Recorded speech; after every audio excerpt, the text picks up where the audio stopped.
My husband and I recently went to the Steamboat Arabia Museum in Kansas City. It was educational, enlightening, and fascinating. I would encourage anyone to visit the museum. In this video, I want to give you a little overview of what led us to see this wonderful museum. I have loved family history since I was 13 years old. I loved researching and learning about my family with my mother, who also enjoyed family history. Since I usually worked with my mother, we usually researched her family. My father's side had other researchers who had researched it, so I didn't spend much time on his line. But my fifth paternal great-grandfather, Ebert Johnson, and his family seemed to have disappeared after 1850. Over the years, I made attempts to find out what happened to his family with no luck. In 2009, my husband and I bought a farm in Missouri. A few months later, I decided to make another attempt to find something more about Ebert Johnson and his children. I already knew that his daughter, Cynthia, who was my fourth great-grandmother, had died in 1846 while moving west, and Ebert's wife, Sally, died in Texas in 1849. The records show that Ebert died in California, and the children just didn't seem to exist after 1850. They were all living in Texas in 1850. Then I found a Find a Grave record for Ebert's daughter, Sylvia Johnson Hawley, up in Nodaway, Missouri, just a little bit north of the farm we had just purchased. I was so excited. This opened a treasure box. Sylvia was married to John Hawley. Finding them was like opening a treasure box full of wonderful gems.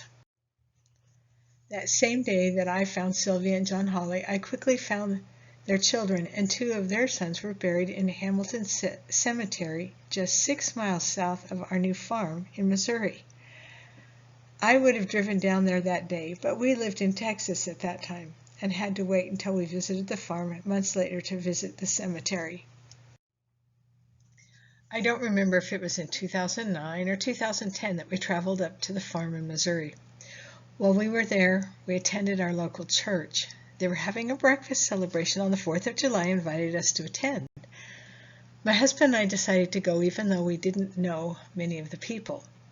While at the breakfast, I began talking to a woman and happened to tell her that I had found family buried in the Hamilton Cemetery. She commented that she had helped take pictures and add the names from the local cemeteries to add them to Find a Grave. She asked what the last name of my relatives were. I told her Hawley. Her face lit up and she said, "You are related to the Hawleys? Do you know anything about the Steamboat Arabia?" I felt a little stupid and said, "No." She then explained all about the discovery of the steamboat and the museum in Kansas City and said it was the Hawley family that was behind it. Our discussion went on, and she gave me other valuable information that led me to finding the journal of John Hawley. This is a whole other story beyond this video. But from John Hawley's journal, I found where my fifth great-grandfather Ebert Johnson lived during the years between 1850 and 1859. I later found out where he died in California. After talking to this woman, I was so excited to visit the museum, and of course I wondered if the Hawleys who had found this steamship and started the museum were related to John and Sylvia Hawley. But it seemed that each time we drove up to the farm, we never had time to go see the museum. Finally, on Monday, March 11th, 2024, my husband and I decided to go to the museum for our anniversary, and we were not disappointed. They have done a marvelous job providing this treasure for all of us to see and experience. There are short videos at the beginning to watch. You'll learn about the life of steamboats, the time frame they were used, and why they became such a common use of transportation, and why they actually were quite dangerous to travel on them. They also have a short movie telling about how their story of finding out about the steamships that had sunk, why they decided to look for them, and how they did it. It certainly wasn't an easy task, but you feel the excitement of the excavation through their story. Then you get to see so many of the items discovered, from glassware, china, tools, food, clothing, footwear, etc. It's amazing. They also have people actually restoring items, so you can see some of the process of restoration. One worker there was sewing clothing together, as most of the stitching had dissolved unless it was stitched with silk. Another area has a person working on cleaning and repairing items. You can watch them as they prepare and restore these items. We learned that some of the items that have completely fallen apart or dissolved need to be recreated, and some are recreated using 3D printers. While going through the museum, my husband started talking to a man who turned out to be Dave Hawley, who was there giving tours that day.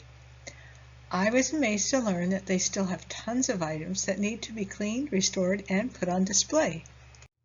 Of course, my question to Dave Hawley was, are you related to Pierce Hawley? He is John Hawley's father.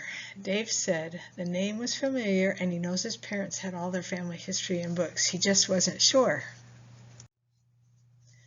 Greg Hawley, Dave's brother, and one of those involved in the excavation of the steamboat, died in an accident a few years back.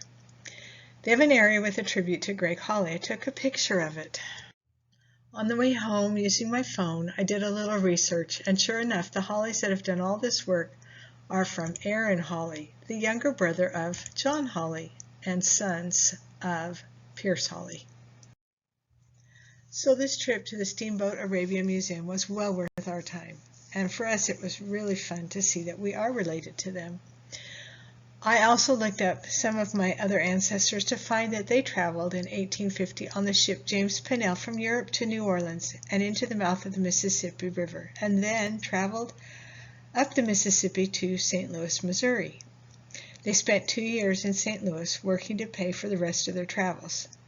They left Omaha, Nebraska, where they took wagons across the plains traveling west to Utah, where they settled.